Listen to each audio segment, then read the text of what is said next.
Hello friends, craft PSCയുടെ മറ്റൊരു വീഡിയോയിലേക്ക് സ്വാഗതം. സ്കൂൾ ടൈം PSC ലക്ഷ്യ പബ്ലിക്കേഷൻസിൻ്റെ അവർ സിലബസ് അനുസരിച്ച് കൊടുത്തിട്ടുള്ള ഭരണഘടന, പൗരധർമ്മം, ധനതത്വശാസ്ത്രം എന്നീ ടെക്സ്റ്റ് ബുക്കിലെ 5ാം ക്ലാസ് മുതൽ 10ാം ക്ലാസ് വരെയുള്ള SCERT പാഠഭാഗങ്ങളാണ് നമ്മൾ ചർച്ച ചെയ്യാൻ പോകുന്നത്. അതിൽ ഓരോ 5ാം ക്ലാസ്സിലെ ചാപ്റ്റേഴ്സാണ് നമ്മൾ ഫസ്റ്റ് തീർക്കാൻ പോകുന്നത്. അത് നമ്മൾ ആദ്യം പാർട്ട് 1 ഈ 3 സബ്ജക്ട്സിൻ്റെ തീർക്കും. അത് കഴിഞ്ഞിട്ട് പാർട്ട് 2 ജീവശാസ്ത്രം, ഭൗതികശാസ്ത്രം, രസതന്ത്രം, ഇങ്ങനെ ആദ്യം 5ാം ക്ലാസ് തീർക്കും. പിന്നെ ആയിരിക്കും 6ാം ക്ലാസ്സിലേക്കും 7ാം ക്ലാസ്സിലേക്കും ഒക്കെ പോകുന്നത്. അപ്പോൾ ഇന്ന് നമ്മൾ തുടങ്ങാൻ പോകുന്നത് ഭരണഘടനയിൽ 5ാം ക്ലാസ്സിൻ്റെ ചാപ്റ്റേഴ്സ് ഒന്നും തന്നെ പഠിക്കാനായിട്ടില്ല. അപ്പോൾ നേരത്തെ വീഡിയോയിൽ അത് പറഞ്ഞിട്ടുണ്ടായിരുന്നു. അപ്പോൾ ഇനി നമ്മൾ പൗരധർമ്മത്തിൽ 5ാം ക്ലാസ്സിലെ ഒരു ചാപ്റ്റർ നമുക്ക് പഠിക്കാനായിട്ടുണ്ട്. ഒന്നല്ല, 2 ചാപ്റ്റേഴ്സ് നമുക്ക് പഠിക്കാനായിട്ടുണ്ട്.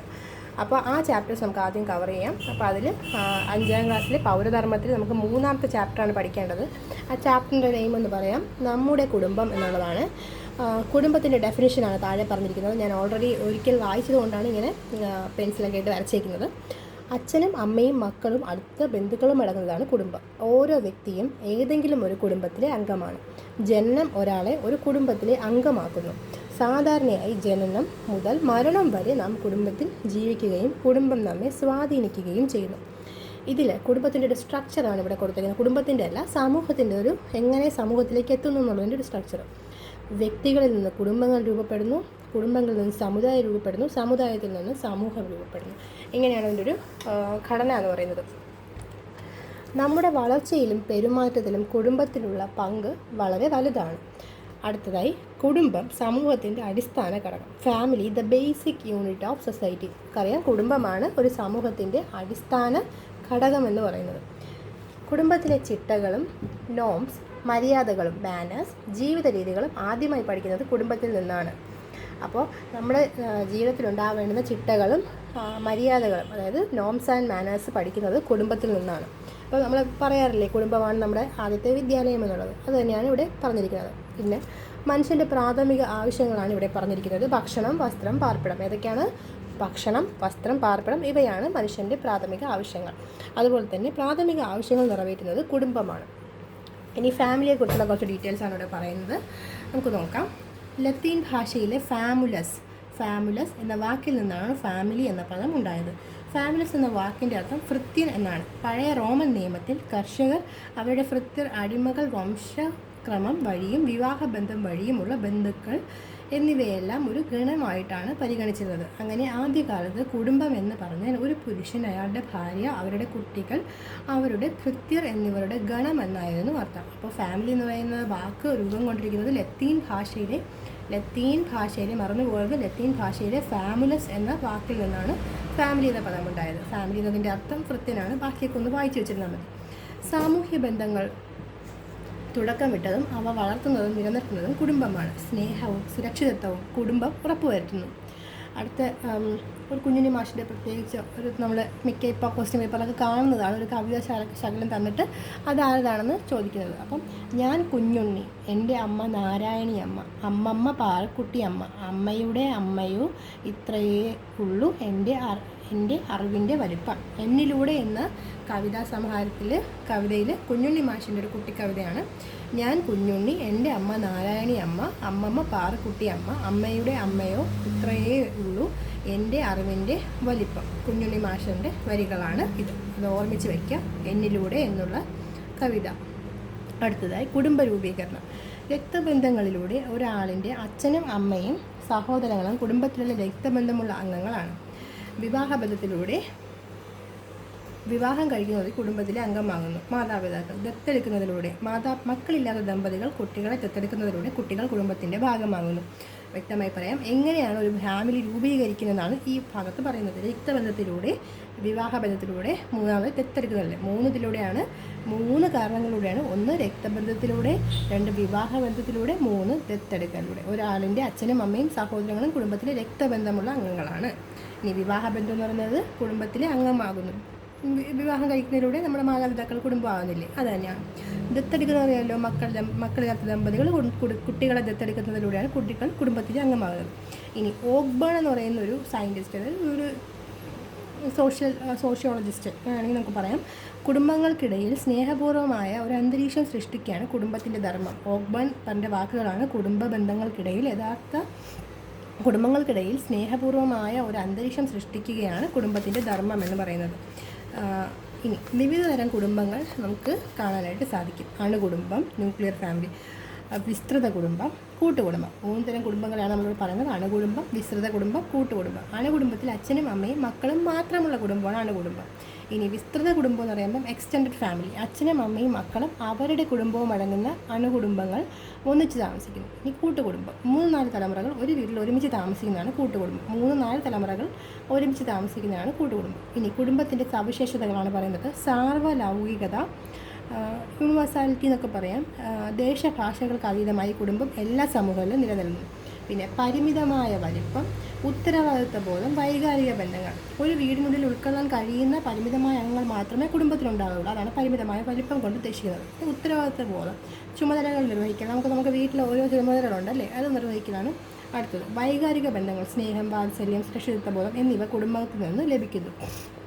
അടുത്തതായിട്ട് കുടുംബാംഗങ്ങൾക്കിടയിൽ, ഇനി കുടുംബത്തിൻ്റെ ധർമ്മമാണ് അടുത്ത് പറയാൻ പോകുന്നത്. Functions of a family. കുടുംബാംഗങ്ങൾക്കിടയിൽ നിലകൊള്ളുന്ന പരസ്പരാശ്രയത്വവും സഹകരണ മനോഭാവവും നല്ല വ്യക്തികളെ വാർത്തെടുക്കുന്നു. കുടുംബത്തിൻ്റെ ധർമ്മങ്ങൾ സുരക്ഷിതത്വ ബോധം ഉറപ്പുവരുത്തുക, അടിസ്ഥാന ആവശ്യങ്ങൾ നിറവേറ്റുക, സ്നേഹവാത്സല്യങ്ങൾ നൽകുക, നല്ല പെരുമാറ്റശീലങ്ങൾ വളർത്തിയെടുക്കുക. കുടുംബത്തിലൂടെ നമുക്ക് ലഭിക്കുന്ന ഗുണങ്ങളാണ് അച്ചടക്കം, മര്യാദ, പങ്കുവയ്ക്കൽ. അപ്പോൾ കുടുംബത്തിലെ ധർമ്മങ്ങൾ ഏതൊക്കെയാണ് നമ്മളോട് പറയാം. സുരക്ഷിതത്വ ബോധം ഉറപ്പുവരുത്തുക, അടിസ്ഥാന ആവശ്യങ്ങൾ നിറവേറ്റുക, സ്നേഹവാത്സല്യങ്ങൾ നൽകുക, നല്ല പെരുമാറ്റശീലങ്ങൾ വളർത്തിയെടുക്കുക. ഇനി കുടുംബത്തിലൂടെ നമുക്ക് ലഭിക്കുന്ന ഗുണങ്ങളാണ് അച്ചടക്കം, മര്യാദ, പങ്കുവയ്ക്കൽ. ഇനി കുടുംബാംഗങ്ങളെ ഒന്നിച്ച് നിർത്തുന്ന ഘടകം ഏതാണെന്നാണ് കുറച്ച് പോയിന്റ്സിലൂടെ പറയുന്നത്. കുറച്ചും കൂടി ഉള്ളൂ, ഇതും കൂടി കഴിയുമ്പോൾ ഈ ചാപ്റ്റർ കഴിയും. സ്നേഹം, പരസ്പര ബഹുമാനം, പരസ്പര വിശ്വാസം, സുരക്ഷിതത്വ ബോധം, അംഗീകാരം, സഹകരണം, അച്ചടക്കം, പങ്കുവയ്ക്കാനുള്ള മനോഭാവം, മര്യാദയോടുള്ള പെരുമാറ്റം, സഹായിക്കാനുള്ള മനോഭാവം. ഇത്രയാണ് കുടുംബങ്ങളെ ഒന്നിച്ച് നിർത്താനുള്ള ഘടകങ്ങൾ. അപ്പോൾ ഈ ഒരു 3 പേജ് പോലും ഇല്ല നമ്മുടെ ഈ ഒരു ചാപ്റ്ററെ സംബന്ധിച്ചിടത്തോളം. അടുത്ത ഒരു ചാപ്റ്ററും കൂടി ഉണ്ട്, ജനങ്ങൾക്ക് വേണ്ടി എന്ന് പറയുന്ന ചാപ്റ്ററാണ്. അത് വളരെ കുറച്ച് മാത്രമേ ഉള്ളൂ, ഇത്രയേ ഉള്ളൂ. വളരെ പെട്ടെന്ന് നമുക്ക് പഠിക്കാം. ജനങ്ങൾക്ക് വേണ്ടി വാർഡ് തലത്തിലുള്ള വികസന പ്രവർത്തനങ്ങൾ തീരുമാനിക്കുവാനുള്ള വേദിയാണ് ഗ്രാമസഭ. അപ്പോൾ വാർഡ് തലത്തിലുള്ള വികസന പ്രവർത്തനങ്ങൾ തീരുമാനിക്കാനുള്ള വേദിയാണ് ഗ്രാമസഭ. നഗരങ്ങളിൽ ഗ്രാമസഭ അറിയപ്പെടുന്നത് വാർഡ് സഭ എന്നാണ്.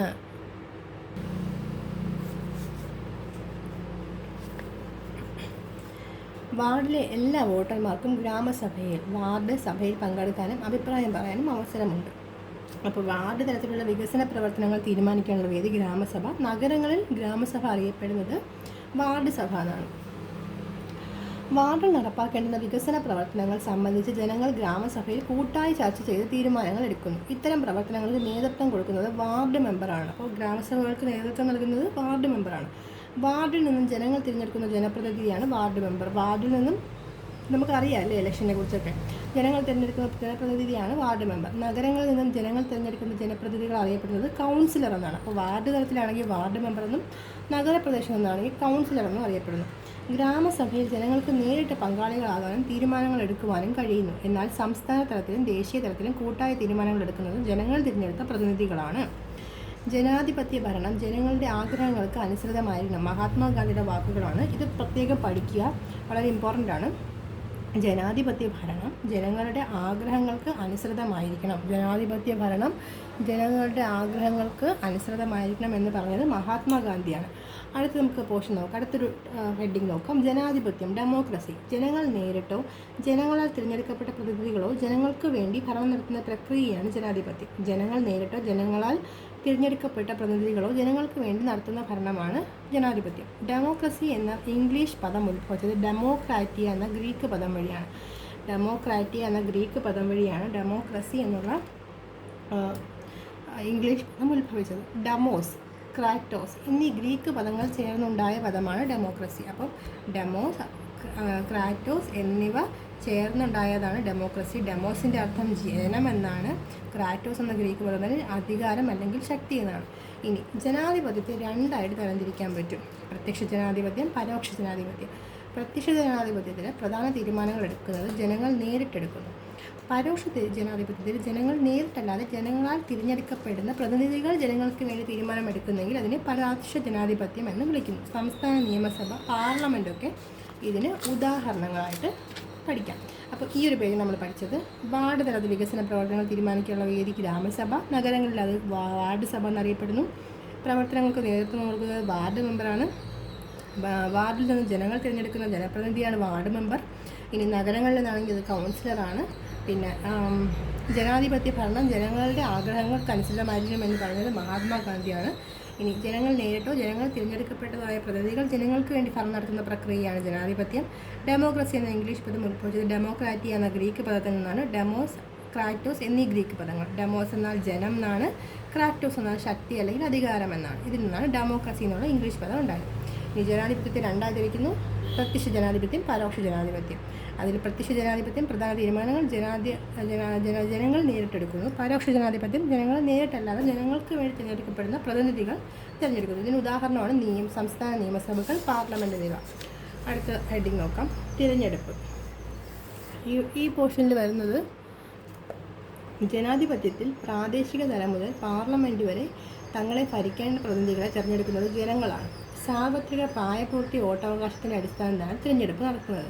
എത്ര വയസ്സ് പൂർത്തിയായ ഇന്ത്യൻ പൗരന്മാർക്കാണ് വോട്ടവകാശമുള്ളത് നമുക്കറിയാം, അല്ലേ? 18 വയസ്സ്. പ്രാദേശിക ഭരണകൂടങ്ങളിലേക്കും നിയമസഭകളിലേക്കും ലോകസഭയിലേക്കുമുള്ള പ്രതിനിധികളെ ജനങ്ങൾ വോട്ട് ചെയ്ത് തിരഞ്ഞെടുക്കുന്നു. ജനാധിപത്യത്തിൻ്റെ അടിസ്ഥാന സവിശേഷതകളിലൊന്ന് തിരഞ്ഞെടുപ്പാണ്. ഇനി ഏതെല്ലാം ജനപ്രതിനിധികൾക്ക് വേണ്ടി ഒരു വോട്ടർ വോട്ട് ചെയ്യാം? ഒരു വോട്ടർക്ക് നമുക്ക് വോട്ട് ചെയ്യാൻ പറ്റുന്നത് ആർക്കൊക്കെ വേണ്ടിയാണ്? ലോകസഭാ മെമ്പർ, നിയമസഭാ മെമ്പർ, ഗ്രാമപഞ്ചായത്ത്, ബ്ലോക്ക് പഞ്ചായത്ത്, ജില്ലാ panchayat member, municipal councillor, corporation councillor. അടുത്ത് ജനങ്ങൾക്ക് വേണ്ടി ജനങ്ങളാൽ നടത്തുന്ന ജനങ്ങളുടെ ഭരണമാണ് ജനാധിപത്യം. ഇത് പറഞ്ഞതാണ് എബ്രഹാം ലിങ്കനാണ്. ജനങ്ങൾക്ക് വേണ്ടി ജനങ്ങളാൽ നടത്തുന്ന ജനങ്ങളുടെ ഭരണമാണ് ജനാധിപത്യം. അത് പറഞ്ഞത് എബ്രഹാമാണ്. For the people, by the people. നമ്മളൊരു സിനിമയിൽ പറഞ്ഞിട്ടില്ലേ, സിനിമയുടെ ഡയലോഗ് ഉണ്ടല്ലോ, അതാണ് ഇവിടെ പറയുന്നത്. ജനങ്ങൾക്ക് വേണ്ടി ജനങ്ങളാൽ നടത്തുന്ന ജനങ്ങളുടെ ഭരണമാണ് ജനാധിപത്യം. എബ്രഹാം ലിങ്കൻ്റെ വാക്കുകളാണിത്. അടുത്ത് തിരഞ്ഞെടുപ്പ് ഘട്ടങ്ങൾ, സ്റ്റേജസ് ഓഫ് ഇലക്ഷൻസ്. ആദ്യം തിരഞ്ഞെടുപ്പ് വിജ്ഞാപനം പുറപ്പെടുവിക്കുന്നു. പിന്നെ നാമനിർദ്ദേശ പത്രികകൾ സമർപ്പിക്കൽ, നാമനിർദ്ദേശ പത്രികകളുടെ സൂക്ഷ്മ പരിശോധന, നാമനിർദ്ദേശ പത്രിക പിൻവലിക്കൽ, വോട്ടെടുപ്പ്, വോട്ടെണ്ണലും ഫലപ്രഖ്യാപനം. ഇങ്ങനെ കൃത്യമായ ഘട്ടങ്ങൾ പാലിച്ചുകൊണ്ടാണ് എല്ലാ തിരഞ്ഞെടുപ്പുകളും നടക്കുന്നത്. തിരഞ്ഞെടുപ്പ് ജനാധിപത്യത്തിൻ്റെ അവിഭാജ്യ ഘടകമാണ്. ജനാധിപത്യത്തിൻ്റെ നിലനിൽപ്പിന് ആവശ്യമായ ഘടകങ്ങൾ, ഫാക്ടേഴ്സ് സസ്റ്റെയിനിങ് ഡെമോക്രസി എന്തൊക്കെയാണെന്ന് നോക്കാം. നിയമവാഴ്ച, അവകാശങ്ങൾ, സാമൂഹ്യ സാമ്പത്തിക നീതി, മാധ്യമങ്ങൾ, പ്രതിപക്ഷം. ഇതൊക്കെയാണ് ജനാധിപത്യത്തിൻ്റെ നിലനിൽപ്പിന് ആവശ്യമായ ഘടകങ്ങൾ. ഒന്നുകൂടി പറയാം: നിയമവാഴ്ച, അവകാശങ്ങൾ, സാമൂഹ്യ സാമ്പത്തിക നീതി, മാധ്യമങ്ങൾ, പ്രതിപക്ഷം. അടുത്ത നിയമവാഴ്ച. നിയമത്തിന് മുന്നിൽ എല്ലാവരും തുല്യരാണ്. നിയമങ്ങൾ അനുസരിക്കാൻ, ഇതിൻ്റെ ഒരു എക്സ്പ്ലനേഷനാണ് ഇവിടെ പറയുന്നത്. നിയമത്തിൻ്റെ മുന്നിൽ എല്ലാവരും തുല്യരാണ്. നിയമങ്ങൾ അനുസരിക്കാൻ എല്ലാവർക്കും ബാധ്യതയുണ്ട്. ആരും നിയമത്തിന് അതീതരല്ല. നിയമം അനുസരിക്കാതിരുന്നാൽ അത് അവർക്കും മറ്റുള്ളവർക്കും ആപത്താണ്. റോഡിലൂടെ സഞ്ചരിക്കുന്നതിനും വാഹനങ്ങൾ ഓടിക്കുന്നതിനും പല നിയമങ്ങളുമുണ്ട്. അതൊന്നും അനുസരിക്കാതെ ആളുകൾ റോഡിലൂടെ നടക്കുകയോ വാഹനങ്ങൾ ഓടിക്കുകയോ ചെയ്താൽ അത് അനവധി ആപത്തുകൾ ഉണ്ടാക്കാം. അതുകൊണ്ട് നമുക്കും മറ്റുള്ളവർക്കും വേണ്ടി നാം എല്ലാ നിയമങ്ങൾ അനുസരിച്ച് വേണം ജീവിക്കാൻ. ഇതാണ് നിയമവാഴ്ചയുടെ ചുരുക്കമെന്ന് പറയുന്നത്. നിയമത്തിന് മുന്നിൽ എല്ലാവരും തുല്യരാണ്. നിയമം അനുസരിക്കാൻ എല്ലാവർക്കും ബാധ്യതയുണ്ട്. അടുത്ത് വ്യക്തിയുടെയും രാജ്യത്തിൻ്റെയും പുരോഗതിക്ക് വേണ്ടി രാജ്യം അനുവദിച്ചു കൊടുത്തിട്ടുള്ള സാഹചര്യങ്ങളാണ് അവകാശങ്ങൾ എന്ന് പറയുന്നത്. നമുക്ക് വിവിധ നിയമങ്ങളുണ്ട്, അതിലൂടെ ഒരുപാട് അവകാശങ്ങൾ ലഭിക്കുന്നുണ്ട്. നമുക്ക് വിദ്യാഭ്യാസ അവകാശ നിയമത്തിലൂടെ സൗജന്യമായ വിദ്യാഭ്യാസം ലഭിക്കുന്നു. മോട്ടോർ വാഹന നിയമത്തിലൂടെ വാഹനങ്ങൾ ഓടിക്കുന്നവർക്കും മറ്റുള്ളവർക്കുമുള്ള അവകാശങ്ങൾ ലഭിക്കുന്നുണ്ട്. വിവരാവകാശ നിയമം സർക്കാർ സ്ഥാപനങ്ങളിൽ നിന്ന് ആവശ്യമുള്ള വിവരണങ്ങൾ രേഖമൂലം ലഭിക്കാനുള്ള അവകാശമാണ് വിവരാവകാശ നിയമം. വൃദ്ധജന പരിപാലന നിയമം വൃദ്ധജനങ്ങൾക്ക് സംരക്ഷണം ലഭിക്കാനുള്ള അവകാശമാണ് ഇതിലൂടെ ഉറപ്പുവരുത്തുന്നത്. അടുത്ത സാമൂഹിക സാമ്പത്തിക നീതി. എല്ലാ ജനങ്ങൾക്കും പങ്കാളിത്തം നൽകുന്ന ഭരണ സംവിധാനമാണ് ജനാധിപത്യം. പങ്കാളികൾ എല്ലാവരും തുല്യരാകുമ്പോഴാണ് ജനാധിപത്യം അർത്ഥവത്താകുന്നത്. സാമൂഹികവും സാമ്പത്തികവുമായ അസമത്വം കുറിച്ച് എല്ലാവർക്കും തുല്യ പരിഗണന നൽകുക എന്നതാണ് സാമൂഹ്യ സാമ്പത്തിക നീതി കൊണ്ട് ഉദ്ദേശിക്കുന്നത്. സാമൂഹ്യ സാമ്പത്തിക നീതിക്ക് വിരുദ്ധമായ ആശയങ്ങളാണ് അടിമത്തം, സ്ത്രീ വിവേചനം, തൊഴിലില്ലായ്മ,